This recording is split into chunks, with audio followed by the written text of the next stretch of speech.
Well, good Monday morning to you. Yes, it's me, Kenny Polcari, your host of the party, and today is Monday, September 9th, 2024. And here are the things you need to know. Well, it looks a little bit kind of sunny, cloudy today. Markets are higher, futures are up, and maybe the sun is going to come out.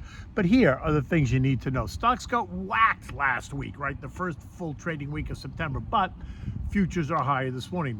The bond market finally uninverts after 28 months, which means the recession must be upon us. Oil, it tries to steady. Morgan Stanley cuts its oil price forecast yet again. Gold is expecting a 25 basis point cut, and so it churns. And what are we having for dinner tonight? We're having the pork loin. We'll get to that in a moment. So stocks closed out last week on a down note. The S&P suffered its worst weekly loss since 2023. The rout in the stock market coinciding with the start of the worst month for hurricanes here along the eastern seaboard, as well as the seasonally weak August to October time frame kicks in.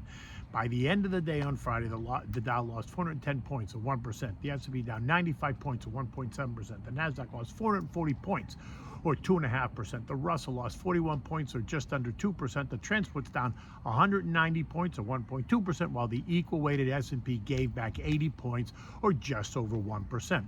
For the week, the Dow was down 3%, the S&P lost 4.3%, the Nasdaq down 5.8%, and the Russell gave up 5%. The weakness coming after a week of mixed economic data that was punctuated by Friday's non-farm payroll report, which revealed that non-farm payrolls only grew by 142,000 new jobs, 20,000 less than the expectation. But we discussed that, right? While the prior 2 months reports were also revised downward, something that should surprise absolutely no one. And why? Because just go back and look at the reports. Every month they revise the prior months down. It's been happening every month. So this month should be no surprise either. To which I would say, so much for all that strong job growth that the Biden-Harris administration keeps telling us about. The jobs created as originally reported were not the jobs created at all. But that's a whole nother story altogether. So we can talk about that at another day. Now, in addition, the bond market has finally uninverted, meaning that the 2-year rates at 3.66% are now less than the 10-year rates at 3.73%, which is really a return to normal for the bond market. Remember what happened when the yield curve inverted in late winter of 2022. Do you remember how every pundit got on TV calling for a recession within 12 to 16 months out? Because an inverted yield curve meant the economy would slow within that time frame to the point that the Fed would need to slash rates, thus uninverting the yield. Right? They would do this to avoid going into recession.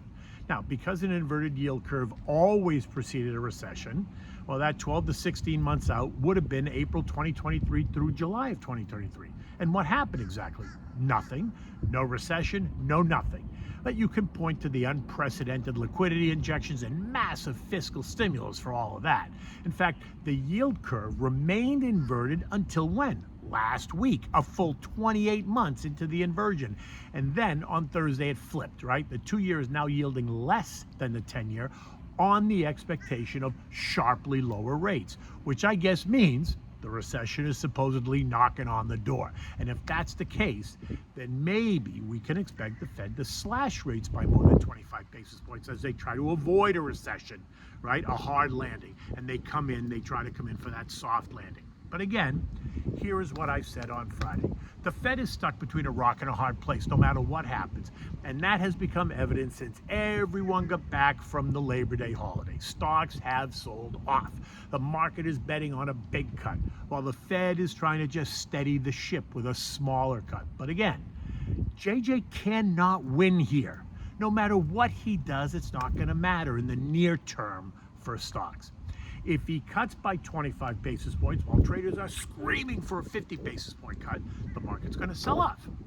And if he front end loads the cuts by cutting 50 basis points when the market is expecting 25, then the market's going to sell off.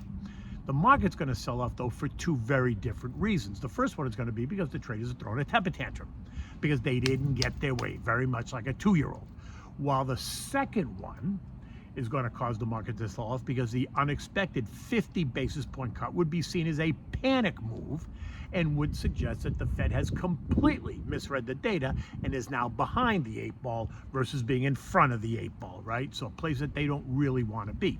In any event, if a recession is coming, it is now incumbent upon the Fed to try and manage a mild recession, one that's going to shake the branches a bit, right? Cause unemployment to tick up a bit, prices will come down versus continuing to go up, and the economy will suffer, but the economy will reset, because that's what recessions do.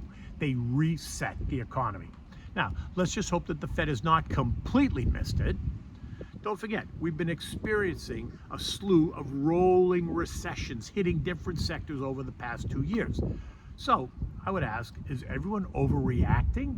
Or are we going to get stuck in that herd mentality where we just follow like sheep, and the prediction of a recession becomes a reality because we almost make it happen, right? And so now this is where you got to pay attention. Every member of the FOMC, not the Fed, right? The FOMC is a subcommittee of the Fed. They're now in quiet mode, right, ahead of the next meeting. And so we're not going to hear from any one of the committee members, but we could hear from the Fed non-FOMC members, of which there are 5, who will or could test the market's reaction to a possible 50 basis point cut. And how would they do that? Well, they'd be talking to the media. They would strongly suggest that a 50 basis point cut is nothing to panic about and will normalize rates faster than maybe a 25 basis point cut would do. We could also hear from one of the other deep throats, as I like to call them. In this case, it's either going to be Goldman Sachs or the Wall Street Journal's Nikki T, because that's another way that the Fed will test the market, by having these two put out suddenly a research piece or a Wall Street Journal headline, a headline story any day now. So stay tuned, because I'm sure it's going to be coming. Now, oil appears to be trying to steady after piercing the December 2023 low, trading as low as $67.27 on Friday. Ongoing worries over the slowdown in China demand and the possibility of U.S. economic slowdown, coupled with plentiful supplies, all weighing on the price of oil. This morning we learned that Morgan Stanley once again cut its oil forecast for the second time in as many weeks, and as those concerns grow louder about slowing demand. They now expect Brent to average $75 during the fourth quarter versus the $80 they had predicted. And if that's the case, then WTI should be trading in the $70, $72 range. This morning, WTI is trading at $68.40. Gold continues to thrash around in the 2,500, 2,550 trading range as it too awaits the final decision. A bigger cut of 50 basis points is going to support gold, while a 25 basis point cut could actually see gold sell off. And why? Because it's already priced in. That is the expectation. That move is already priced in, and that asset appears to be, and the asset's action appears to be what the market is telling you. So a 25 basis point move would be a sell the fact reaction. Trendline support though is 24.80 in gold, so it's really not that huge of a deal. It's trading at 23.20 this morning. The VIX, which is the fear index, continues to tell us to stay awake. It went up 40% last week as stocks sold off to end the week at 22.38. This morning, the VIX is down 1.23 at 21.15, while stock futures are up. Dow futures up 230, S&P's up 40, the Nasdaq's ahead by 165, and the Russell's up 7 points. And that does make some sense after the beating stocks took in the last 6 trading days. A bounce is not and should not be unexpected. Investors are now pricing in a 70% chance of a 25 basis point cut and a 30% chance of a 50 basis point cut, right? So you see they're expecting 25. So if they get 50, it's going to feel like panic. Right? So you can just relax and let the 25 basis point cut happen, and maybe we'll stop the panic. But in the end, does it really matter if rates are 4 3/4, 5, or 5 to 5 1/4? No, it doesn't matter as far as your cost of living is concerned, because a 25 or a 50 basis point cut is not going to change your life. It's not going to cause the price of food, insurance, utility bills to come down. What would cause that to happen? You guessed it, a recession. This week brings the all-important CPI and PPI, and while the expectation is for both to come in a bit better than expected, meaning slowing the pace of rising prices, it will not move the needle, right? It's not going to change JJ's mind on what to do. In the end, do not discount the role that the presidential election is having on the markets. That's just now 57 days out. The lack of clarity on the issues, as well as lack of clarity on polls, is just another reason for the weakness. If they can create panic in the market just weeks ahead of the election, then that's going to put more pressure on JJ to make a bigger cut, or at least that's what they think they could do. And remember, the Fed is supposed to be independent. They're not supposed to be partisan, right? So the Fed should not care about either party at this particular moment. And remember, you can hedge yourself by playing the contra trades. The dog, the SH, and the PSQ all get you short different parts of the market, right? The dog gets you short the Dow, the SH gets you short the S&P, and the PSQ gets you short the Nasdaq. As the indexes fall, those contra trades rise, thus the hedge, right? Or you can consider playing the VIXY, which allows you to play the volatility. As the VIX rises, then the VIXY rises. And if you're really, really negative, then you can play the triple levered SPSX, which just levers up your exposure. But remember, these are not long-term plays by any stretch of the imagination. If you use them strategically and short-term. Because if the market turns, these hedges can turn very quickly. Garish? Now, if you suddenly get bullish on the market, then you can use the triple levered long, which is the SPXL. It's also a way to play it to give your portfolio an added boost if the market should turn. But again, remember, if the market suddenly turns against you, it's going to cut like a very sharp knife. So you need to pay attention. European markets this morning are all a bit higher. Markets across the region up about 0.8%, paring back on last week's 3.5% loss, apparently shrugging off all of the negative sentiment from last week. There's no major announcements today in Europe, across Europe, so markets are getting a chance just to breathe, right? The S&P closed at 54.08 on Friday, down 95 points.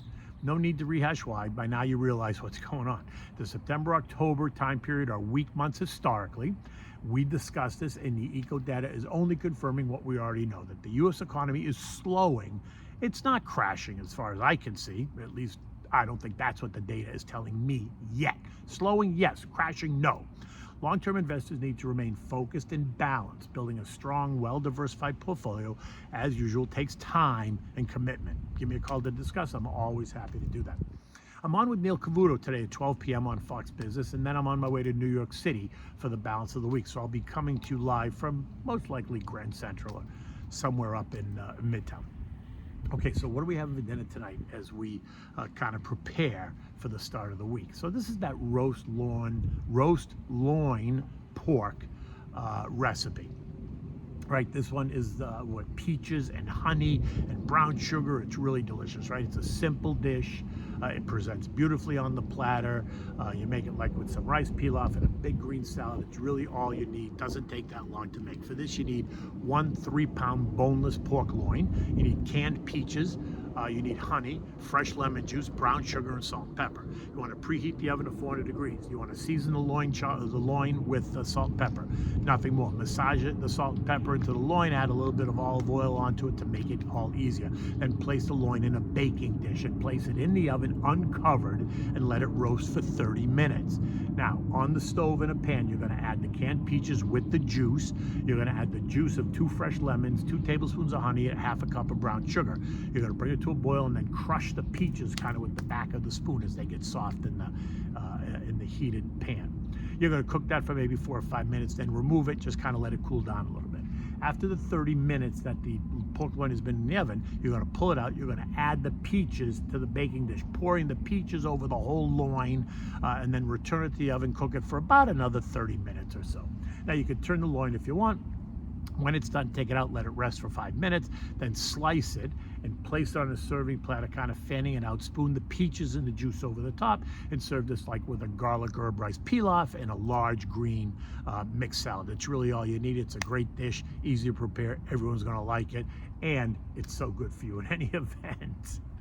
It's Monday morning. We're ticking down to the opening here. I remain Kenny Polcari. Until tomorrow, take good care.